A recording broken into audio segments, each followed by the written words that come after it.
नमस्ते बच्चों, मैं डॉक्टर सीमा चौधरी, सह आचार्य संस्कृत, राजकीय महाविद्यालय बूंदी। अभी तक हमने अभिज्ञान शाकुंतलम, जो कि आपके द्वितीय वर्ष के पाठ्यक्रम में निर्धारित पाठ्य पुस्तक है, उसके बारे में जानकारी ली, कालिदास के कृतित्व के बारे में, और जो अभिज्ञान शाकुंतलम में 7 अंक हैं उनके कथा का सार हमने जाना, और किस प्रकार से इसका नामकरण हुआ है, ये सब चीज़ें हमने अभी तक पढ़ी हैं। अब इसके आगे आज हम प्रथम अंक से अपने अभिज्ञान शाकुंतलम नाटक को प्रारंभ कर रहे हैं।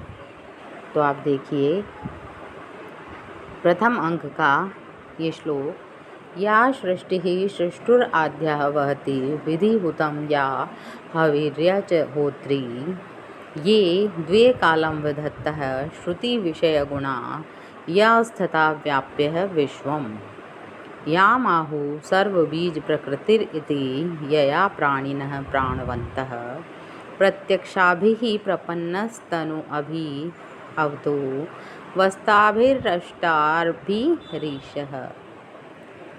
तो बच्चों, इसका अन्वय आप देखिए, यह सृष्टुः आद्यः सृष्टि, या विधिहुतं हविः वहति, या च होत्री, ये द्वे कालं विधत्तः श्रुतिविषयगुणा या विश्वं व्याप्य स्थितः, या सर्वबीजप्रकृतिः इति आहुः, यया प्राणिनः प्राणवन्तः ताभिः प्रत्यक्षाभिः अष्टाभिः तनुभिः प्रपन्नः ईशः व अवतु।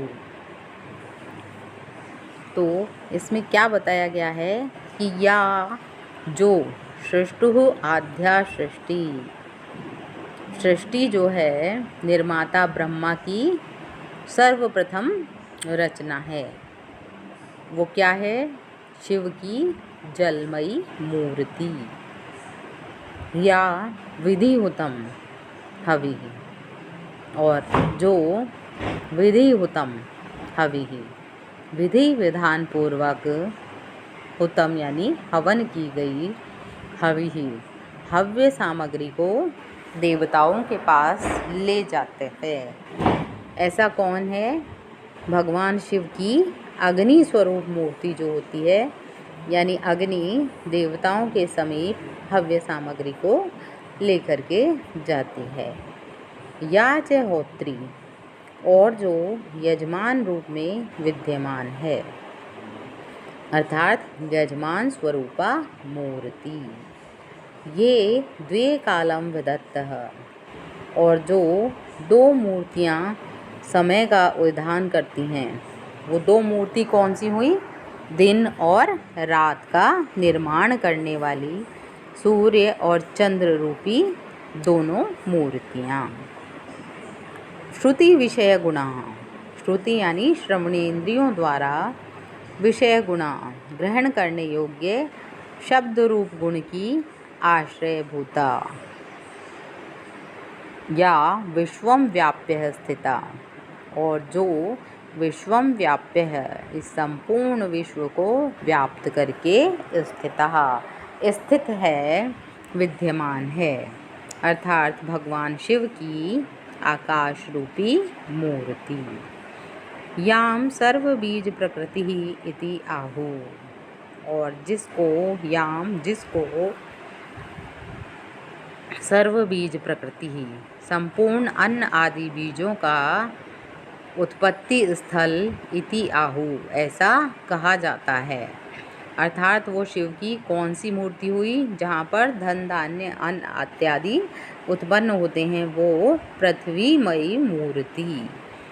यया प्राणिनः प्राणवन्तः, यया यानी जिससे, प्राणिनः ये जो समस्त जगत के प्राणी हैं, वो प्राणवन्तः जीवन को धारण करते हैं।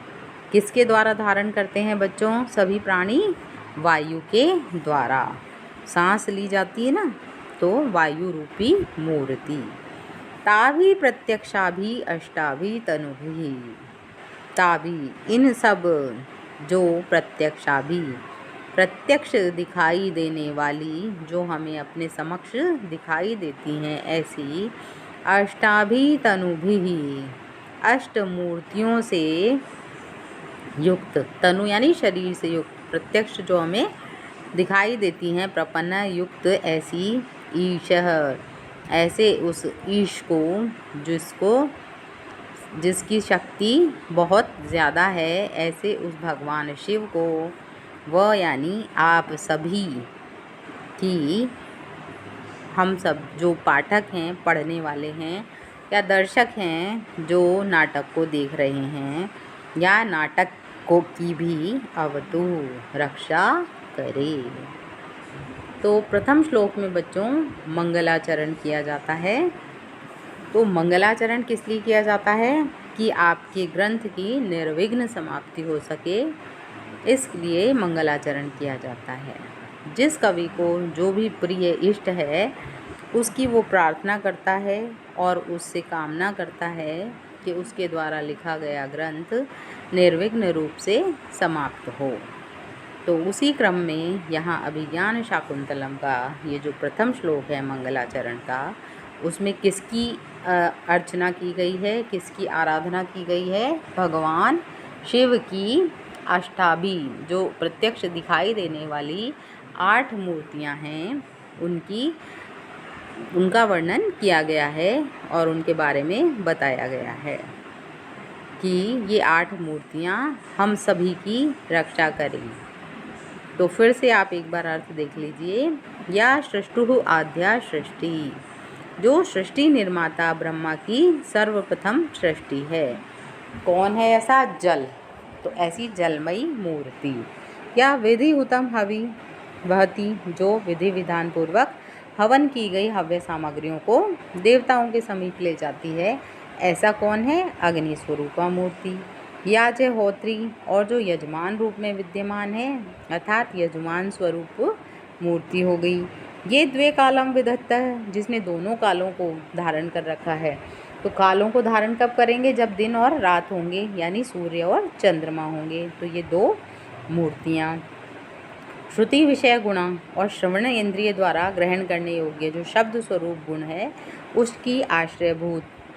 या विश्वम व्याप्य स्थिता, जो संपूर्ण विश्व को व्याप्त करके स्थित है, अर्थात भगवान की आकाशमयी मूर्ति। और याम सर्व बीज प्रकृति इति आहु, जिसको सभी लोग अन्न आदि बीजों का उत्पत्ति स्थान कहते हैं, ऐसी शिव की वो कौन सी मूर्ति हुई? पृथ्वीमय मूर्ति हुई। यया प्राणिनः प्राणवन्तः, और जिससे प्राणी सारे प्राणों को धारण करते हैं, ऐसी वायु स्वरूपा मूर्ति हो गई।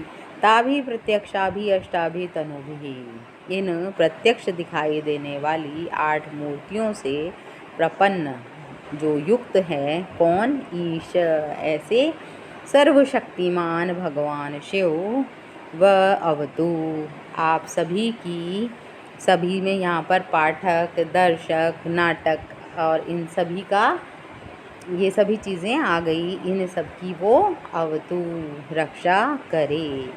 कौन करे? ऐसे भगवान शिव की ये 8 मूर्तियाँ।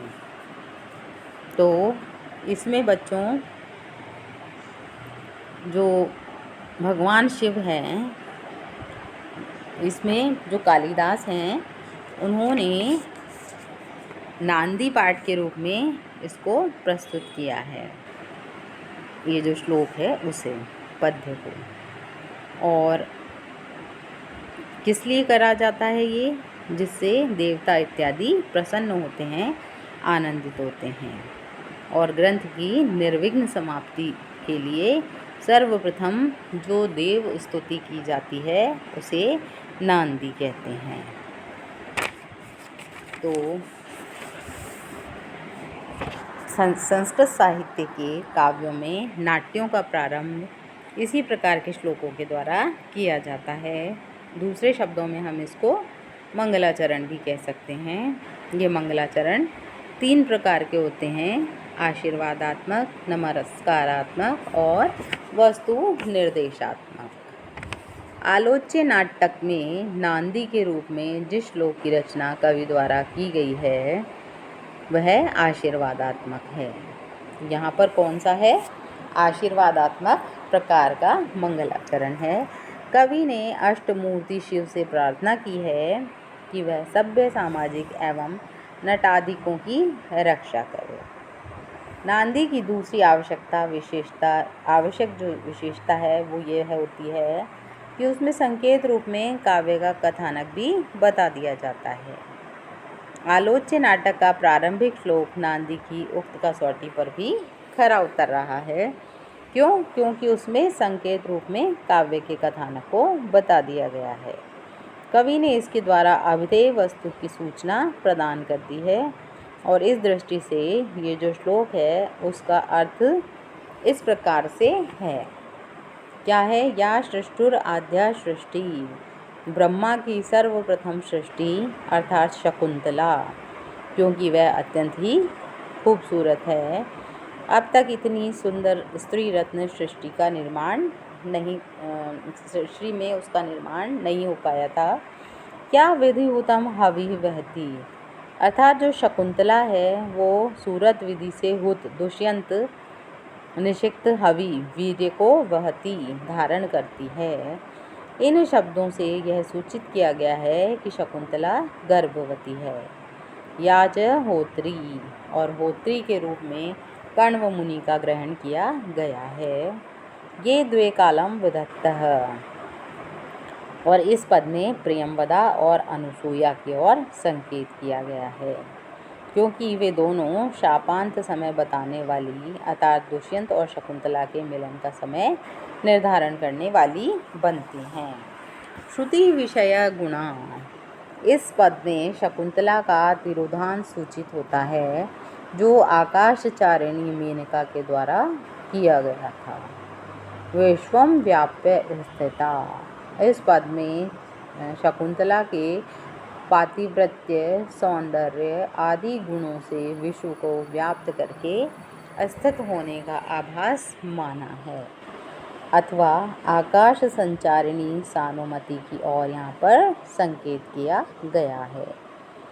याम आहु सर्वबीज प्रकृति ही, इस पद से संपूर्ण जीवों के उत्पत्ति स्थान अदिति और कश्यप की सूचना दी गई है, या फिर शकुंतला से भरत की उत्पत्ति की ओर भी संकेत किया गया है। यया प्राणिनः प्राणवन्तः, इस पद से दुष्यंत, शकुंतला और भरत का पुनः अपने राज्य में लौटना सूचित किया गया है। क्यों? क्योंकि उन्हें वापस आया हुआ देखकर सभी प्रजाजन प्रसन्नता को प्राप्त होते हैं। इस प्रकार से महाकवि कालिदास ने प्राय सभी मुख्य पात्रों और कथा वस्तु की सूचना इस श्लोक में आपको दे दी है। प्रस्तुत नांदी पत्रावली संज्ञक है क्योंकि इसमें अभिधेय कथा वस्तु का श्लेष अथवा समासोक्ति के द्वारा बीज का विन्यास किया गया है। यहाँ पर प्रत्यक्षाभि में मात्र चाक्षुष प्रत्यक्ष का ही ग्रहण नहीं किया गया है, अपितु त्वगींद्रिय अर्थात ग्राह्य वायु का स्पर्शासन प्रत्यक्ष एवं श्रोतेंद्रिय द्वारा ग्राह्य शब्द गुण के आश्रयभूत आकाश का औपचारिक प्रत्यक्ष भी ग्रहण किया गया है। क्योंकि प्रत्यक्षाभि शब्द काम में लिया है ना बच्चों यहाँ, तो इसलिए इन दोनों का भी यहाँ पर प्रत्यक्ष ग्रहण किया गया है। तनु भी जो शब्द है उसका शरीर के अलावा अणु अर्थ भी किया गया है। यदि उस अर्थ को ग्रहण किया जाए तो अणिमा आदि शक्तियों का ग्रहण इसमें होता है, अर्थात अणिमा आदि अष्टमूर्तियों से सेवित ईश आप लोगों की रक्षा करे। अणिमा आदि अष्ट सिद्धियाँ निम्नलिखित रूप से बताई गई हैं। अणिमा, महिमा, लगिमा, गरिमा, ईशत्व, वशित्व, प्राकाम्य, प्राप्तिर एवच। अब ये जो श्लोक है बच्चों, इसमें स्नग्धरा छंद का प्रयोग किया गया है, जिसका लक्षण है मब्रवनैर्याणाम त्रयेण त्रिमुनियति युताव स्नग्धरा कीर्तितेयम, अर्थात जिस छंद में क्रमशः मगण, रगण और भगण, नगण और 3 यगण, इस क्रम से 21 वर्ण होते हैं और 7 वर्णों पर यति होती है, वह स्नग्धरा छंद कहलाता है। नाटक के प्रारंभिक पद्य में सप्तगणों का प्रयोग करके कवि ने नाटक के सप्त अंकात्मक होने की सूचना दी है कि इस नाटक में कितने अंक हैं, 7 अंक हैं। साथ ही सर्वप्रथम मगन का प्रयोग करके इस श्लोक में मंगल श्लोक अथवा नांदी होने की सूचना दी है, क्योंकि क्षेमम सर्वगुरु दत्ते मगनो भूमि देवतः, ऐसा कहा गया है। और ये जो श्लोक है इसमें समासोक्ति अलंकार का प्रयोग किया गया है और पुनरुक्त वदाभास अलंकार का भी प्रयोग किया गया है।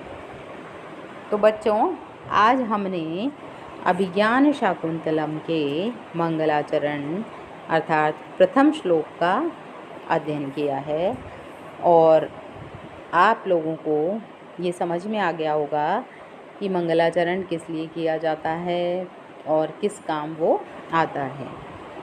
तो निर्विघ्न ग्रंथ की समाप्ति हो सके, कथानक का पता लग सके कि उसमें क्या क्या चीज़ें आगे बताई गई हैं, उसका सार आपका सारा इस प्रथम श्लोक में मंगलाचरण में आ गया है, जो कि मैंने आपको बताया कि 8 जो मूर्तियां हैं वो किस प्रकार से प्रत्यक्ष रूप में आपकी रक्षा करें। तो ये प्रत्यक्ष रूप जो यहाँ लिया गया है वो क्यों बताया गया है और किस प्रकार से हर शब्द का अर्थ बताया है कि इसकी कथा वस्तु से ये कैसे जुड़ा हुआ है, इसका और अर्थ इस कथा से, इस नाटक में जो प्रारंभ होने वाला है उससे किस प्रकार से जुड़ा हुआ है। ये सारी बातें हमने आज इस प्रथम श्लोक में मंगलाचरण में की हैं। आशा करती हूँ कि आपको ये श्लोक समझ में आ गया होगा। अब इसके आगे हम अगली कक्षा में प्रारंभ करेंगे।